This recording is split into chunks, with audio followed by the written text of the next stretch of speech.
All right. Welcome to episode 37. This is going to be a podcast episode. So, most of these episodes I've been like kind of intentionally not talking a lot and just having it be music. And this one, it's going to be the other way around.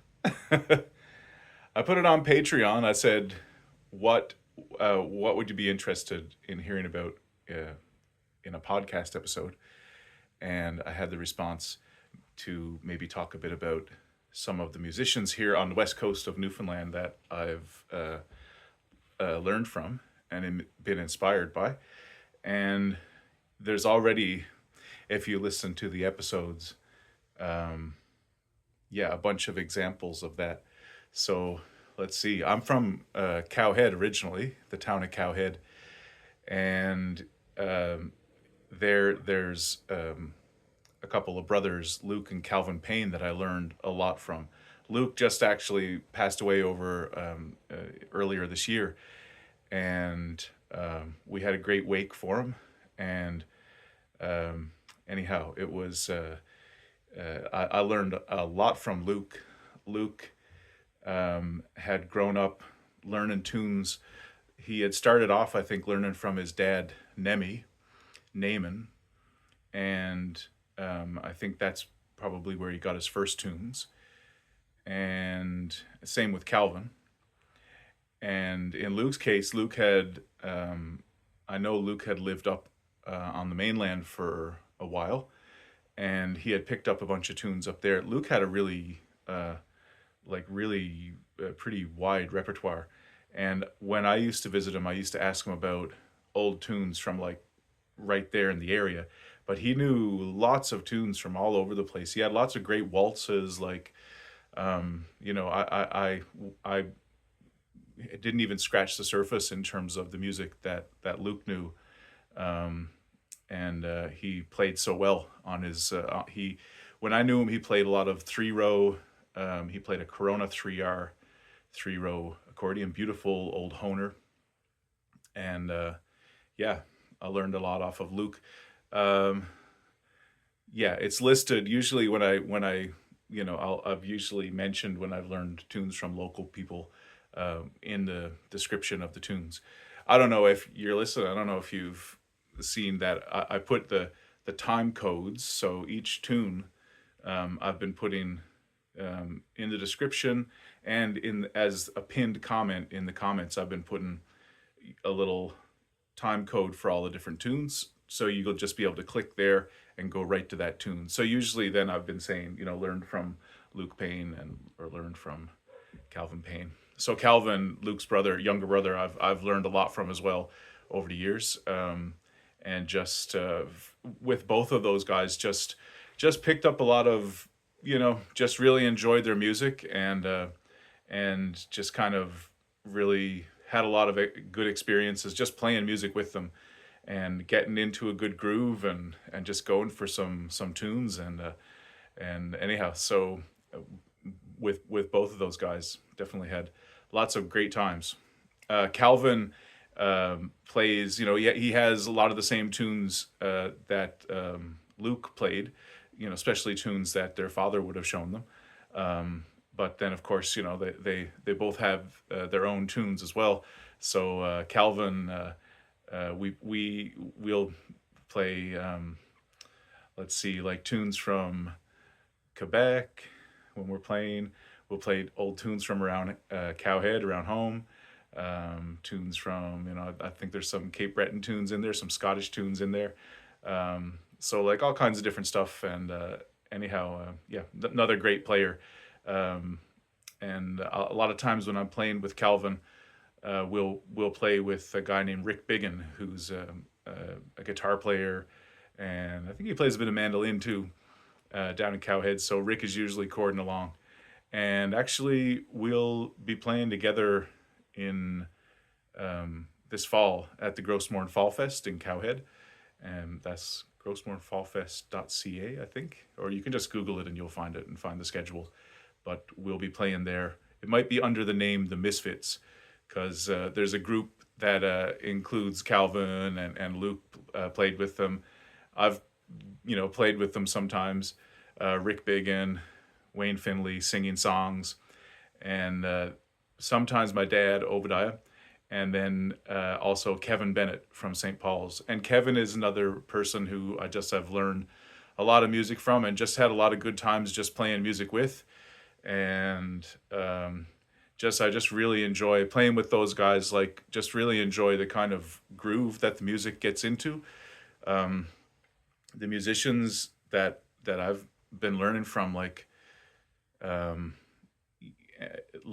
the ones that play tunes, dance tunes, like their rhythm and their groove is I just love it. It's so fun to play along and just get a groove going, and you can see people want to move, and you are moving too, like dancing, and just makes for sort of real fun times. And when people start moving and just like grooving and looking around and connecting with people around them, I mean, when you've done that for a few hours, you come out of it like, I've always been like just all smiles coming out of that, just beaming.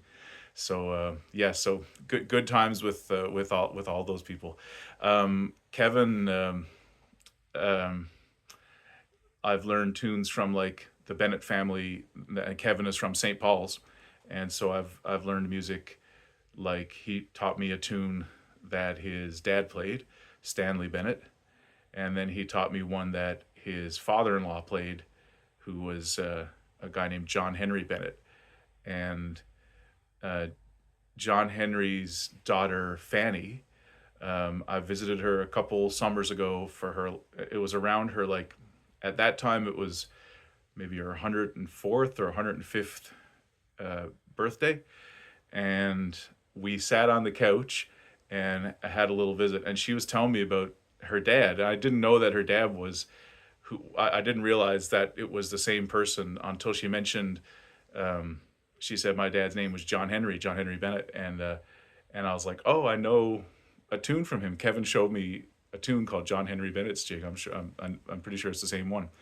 And so I played it for her, and she said, oh yeah, that's the same one. So it was really nice to be able to bring this tune and sit next to her on the couch and like play this tune that her dad had played for her when, that she grew up hearing her dad play when she was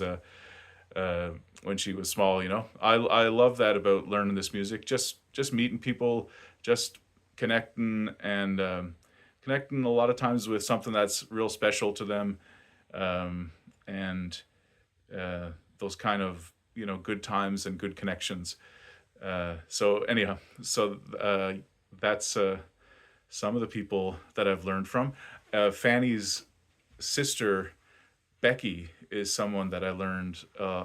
Well, I sing some of her songs, and also just was really inspired by.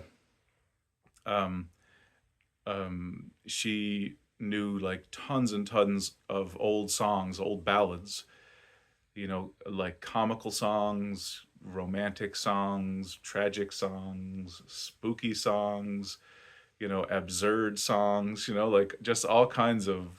I'd say to people sometimes, like, if you go on Netflix and there's all these genres of movies you can watch, like the ballad singing tradition, like in Becky's time, and her sister Fanny, like back in their day, like up in Cowhead and St. Paul's, there's no electricity or anything. And it was still, if you wanted to hear music, you had to hear a human being making it, and you had to hear someone really singing. You just couldn't put on the radio. That wasn't life. It wasn't even part of life at that point. So I've grown up with people who, even like my dad, they just were getting electricity and stuff when he was growing up. So a lot of those older people, that just like the kind of life that they lived, and for Becky, like the real importance and celebration of singing. I visited her in the early 2000s, and she was just so tickled that we had come to visit and come to hear a few songs, and she just sang all afternoon. We didn't have to, coax her and we weren't like, we weren't sort of driving her along either. She sang for like hours. We were there for something like 5 hours, and she was singing for most of that. She'd sing like real long song, and then she'd finish it, and you'd just say, that was amazing, Becky. And she'd say, now have you heard this one? And she'd go right on into another one. And and the way she sang too, she'd like look right across the table at you, like look you right in the eye, and like sing this like 8 minute long song to you, like. And anyhow, it was real fun visiting with her and just getting to hear some of this music and just experience some of that space where you just sit down and you're just in this space with someone, and you everyone who's there listening, you're all kind of seeing this story come out with these images that are coming through the singing. And it's just, yeah, it's real lovely. Though that was a couple of visits that I did with Becky, and they were real nice times. Becky's daughter Marie was married to Kevin Bennett, so I spent lots of good times with all three of them, like on those visits, and since then as well, going up to visit Kevin and Marie at Old House Rocks, and just seeing them around town and everything. So yeah, good stuff. Just trying to think of other people that I've been influenced by over here. Actually, in the last episode, the mandolin and tadpoles, I play a tune on there, Bill White's, and I didn't know Bill. I think from Sandy Cove. I got to look at the tape again, but from up around Sandy Cove. I know there are a lot of whites and a lot of musical whites in Sandy Cove, so it might have been. And Bill, if you know the fiddler Rufus Ginchard, Rufus was from Daniels Harbor, which is further north again of Cowhead, and Rufus knew tunes from all up and down the coast. He just grew up, traveling around and hearing this music from all these different fiddle players. And he had a tune he called Old Bill White's Tune, and I was given a tape by a friend of mine in Rocky Harbor.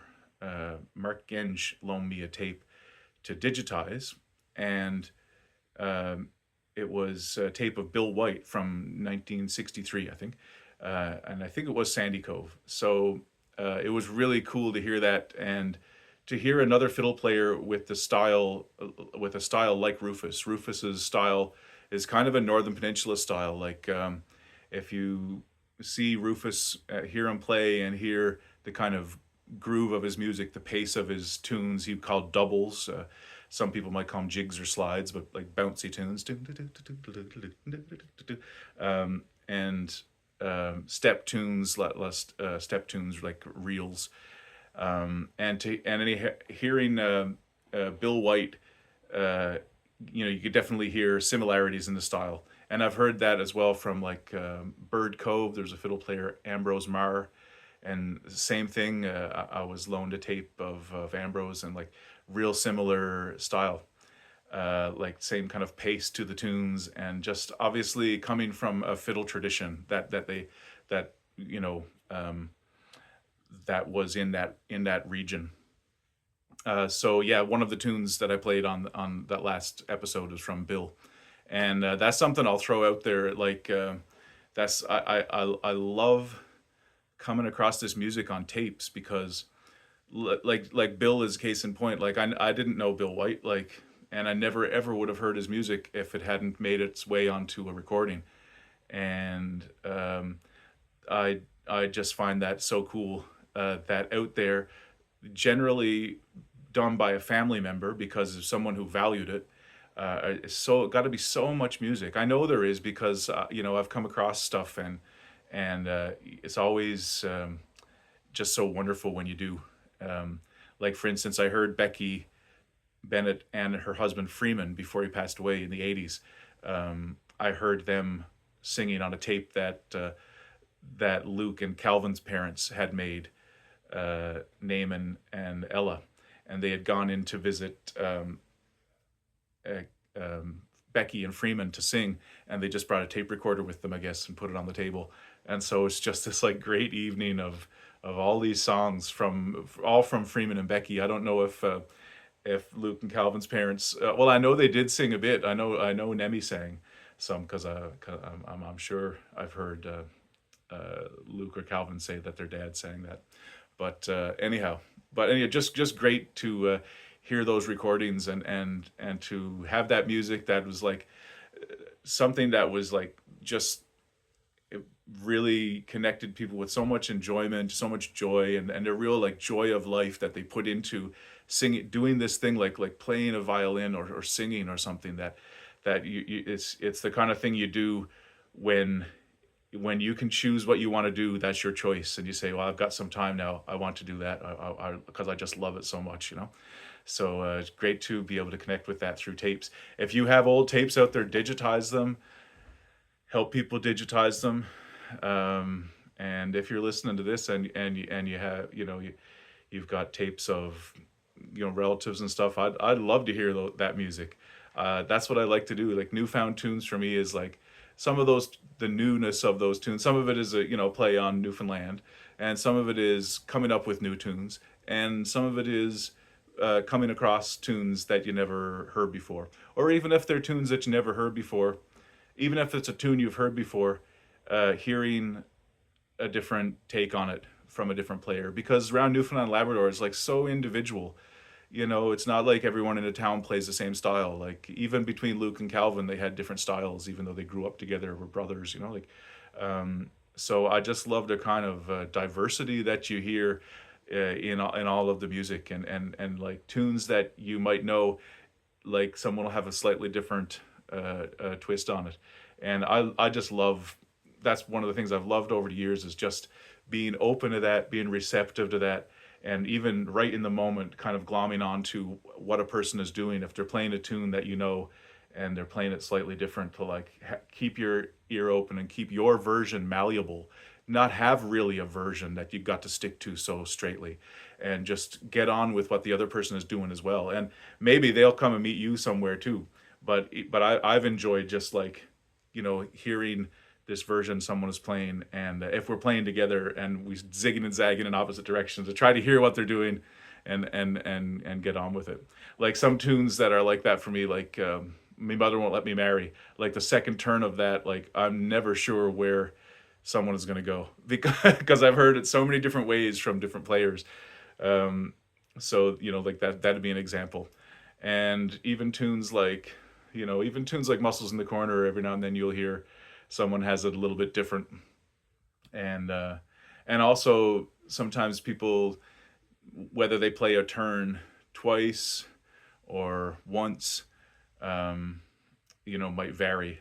I think older players had more, at least they displayed, in my experience, more kind of leeway in terms of whether or not they want to play a turn once or twice or whatnot. And even Rufus, sometimes you would hear variation in his tunes in terms of how many times you'd hold the last note. And again, I'm like, why is that? I don't know if there's any big particular reason to it. It's all, I think part of it is that people weren't hemmed in by the idea of a lot of rules. So they just played what they felt like playing and what their heart felt like playing. And lots of times what their heart felt like playing was a tune that they knew, you know, and it had got like so good enough to them that they took it upon themselves to learn that and to channel that. And yeah, so anyhow. I feel like there's like a lot of freedom in especially in the way I heard like the older players play. For me, it's kind of, I came back around to that maybe because I kind of went into, you know, how to do it right, you know, and that brought a lot of tension. And the more I've kind of like let go of that, like, and just have my ear open, just be listening, and not judging, but just listening, and going with it, you know, kind of the music kind of just activates or something. Even I was playing with an accordion player up in Capstan Island.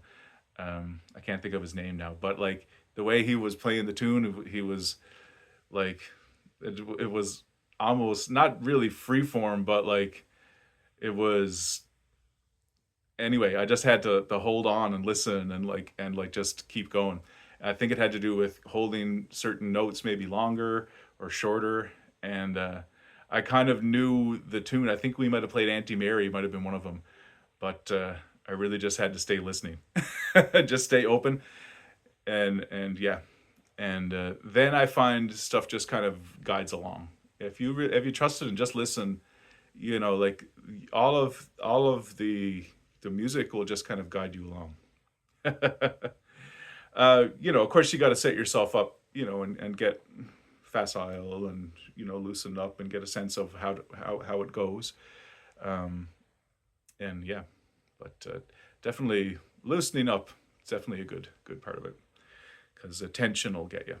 Anyhow, let's see who else. Well, like the Northern Peninsula style of fiddling, uh, like another player that I learned music from is a fiddle player named Johnny Formanger, and John. I knew him as Johnny, but I hear some people from Bay St. George, Port au Port, they call him Uncle John. And he was from a musical family. I went, the two of us went and visited his brother who was staying in Stephenville one time, and the three of us played together in his brother's apartment. And I can't remember his brother's name now. I want to say Ron, but I might be wrong. And then we visited his sister, Florence, she was in like a seniors home also in Stephenville, and I don't think she played fiddle, but she did chin music, and like she was so good on singing the tunes. It really was like an instrument when she was singing. Like, she wasn't just kind of, you know, approximating the tune. Like she was really singing a fiddle tune, right? And so that was cool too. And that was one of the first times that I heard Newfoundland French, being spoken by older people who probably that was what they grew up speaking. Just hearing it casually as from other conversations in the seniors' home there in Stephenville. Johnny, he got married in Port Sanders, and so that's up the coast, around where Rufus is from, and like getting up to around where Bill White and some of these other players that I mentioned earlier were from. Ambrose Marr, up getting up the Northern Peninsula. And Johnny told me that at his wedding there was I don't remember who it was. I don't know if he said who it was. There was a local fiddle player, so he would have been playing like Northern Peninsula style. Johnny, being from Port au Port, the style there I find is closer to Cape Breton music style. It's got the people there. There's so much back and forth in that area over the years, and so of course there's been back and forth in the music too. And Johnny's bowing style, he held the bow all the way down at the end, like Rufus held it up the bow a bit, for instance. And the pace of jigs and everything was just different kinds of tunes almost, um, like just and the pace of things was much slower than what Rufus was playing, for just Rufus being a representative, I'll say, of this style. And so Johnny, they're getting married in Port Sanders, and this local fiddle player was playing, and Johnny just described, sort of finding it so funny, because he described this guy holding the bow part ways up and playing so fast and playing all with the sort of tip of his bow. And so like this is he kind of imitated him, and just that to him it was just seemed totally different. So that again to me is like kind of points at a Northern Peninsula style. Another great fiddle player from up the Northern Peninsula is my uncle Ivan. That's probably one of the first people that I heard playing music on fiddle.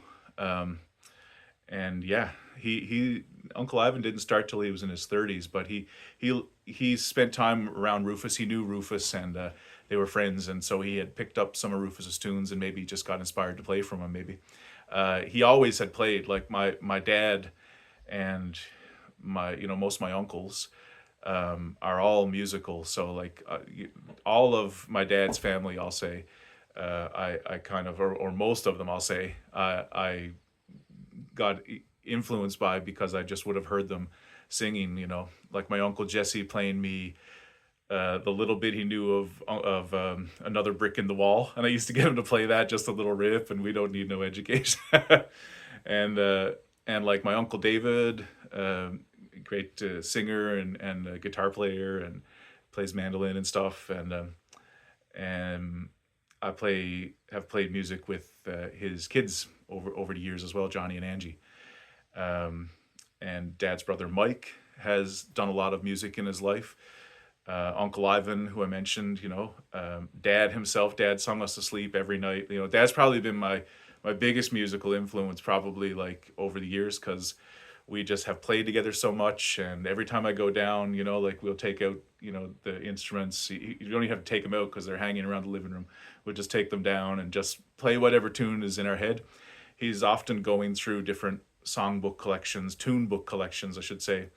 And so he'll often have a couple that he's like pulled out, and we'll play on those for a bit. So definitely and like when I was in my teens and earlier, Dad started bringing in, it was my dad that brought in a tin whistle.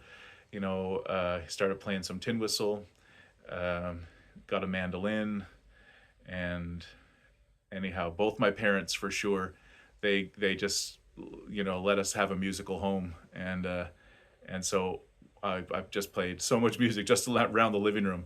So I'll definitely say my dad was big musical influence on me, but I can't not credit my mom too for just being so supportive, and she loved music as well. And someone was asking me the other day, did mom play music or sing? And like, yeah, she sang, but just for her own enjoyment. And like the sound of my mom's singing is just like in my heart. So that's one of the things I love about this music, is I feel like it's sort of accessible to people. And in terms of what I love about it, is that it's not too gated away, and like someone is not too far on a pedestal or something. And it really is just, there's a value that just someone is just singing, just making their little sound for the world. And that's already nice to hear, valuable. So my mom would probably not call herself a singer, but I love her singing. And let's see who else. I mean, my uncle Derek, my nan's brother Derek, who in Cowhead, definitely had lots of jams with Uncle Derek when I was first starting off. He loaned me an accordion that I started playing on when I was first learning. Um, I hope I'm not forgetting anyone. There's so many people, because really just that whole region is like really musical, and all around the little like rural towns in Newfoundland and Labrador. I mean, there's just so much music in there, and so many people, even if they don't play it in a super visible way, they play it in their homes and for their family and friends and stuff. Someone was asking me the day about kitchen parties, a visitor, and I was saying, like it's something that's often attempted to be translated into a place where it's an audience and stuff, and you can seat a large group of people. But really, it's about in a kitchen, and it's not like a performance or anything. It's like just a gathering, and like what I was talking about before, about like just someone it's open for them to contribute, and it's just so valued if someone sings their song, or whatever song they feel brave enough to sing. So it's like kind of a home for that. Not a real kitchen party to me is not a performance whatsoever. It's like a gathering, and it's unpredictable because it so often depends on just the timing. A lot of times for us, if we're having a jam or something, it's like my brother might be visiting, who lives away, and so it's often dependent on who's around too. Anyhow, so yeah, what was that? Yeah, so like I learned a lot of music, I think, from the start, just from that kind of playing in the home. I think I got off track there. Let's see who else. Yeah, I think I was just saying that generally, yeah, there's like just a lot of music around the communities and stuff. I shouldn't not mention my mom's side of the family as well. Like my grandmother, Stella Fowler, had an accordion, and she was like often like singing little rhymes and stuff around the house. And like probably like most people, like music was just in their lives, and so like often they were singing a little bit. My nan Payne as well, same thing. She'd be singing little things, like little rhymes and stuff. And she actually started to play piano recently in the last few years as well. But on my mom's side, my uncle George was also another person. My uncle George and Aunt Stella were people who, when they came to visit, they had kids that were around the same age as us. And so we'd just, be having visits with the cousins, and in the kitchen, Dad and Uncle George would be playing guitar. Uncle George might be playing guitar or accordion and singing, and often Aunt Stella would be singing along, and or Dad might be singing. And yeah, so a lot of good times when I was first starting with my mom's side of the family, especially on like visits to Labrador, Capstan Island, and just having little kitchen parties, just little, just you're in the kitchen, you're already kind of having a yarn and stuff, and someone says, try to let's play a little bit of music, and there away you go. And so with my cousins, a lot of my cousins on my mom's side, like that's where I cut my teeth, like singing to in front of people, and in a kind of a social setting. We'd be singing like Buddy Wass's name songs, lots of Stan Rogers back then, and different traditional songs too. The Loss of the Marion, I remember from those times. This great Simini song. I put it on the pipes there a couple weeks ago, but that's one of the songs that I just always remember from those parties. Tons of great ones. Northern Lights of Labrador, just like tons of great songs. Yeah, so there's definitely so many people that I haven't mentioned, but like I said, like there's just so much music here. And if I haven't mentioned someone, it doesn't mean that they weren't a major inspiration. It just yeah, that's the first place that my thoughts went to anyhow. And this is probably long enough. My God, this is going to be like half an hour or something.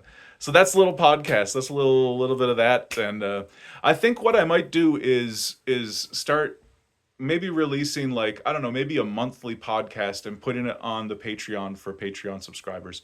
Patreon subscription is like $2 or something a month, and it's just a way to support the channel. And I don't really offer any perks except that I put the video out like one day earlier for the Patreon subscribers.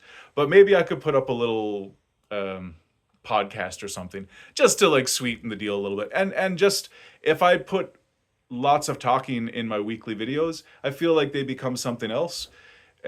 Whereas there is lots of neat stuff to talk about, even with the music that's in the weekly videos. So maybe I'll do a podcast.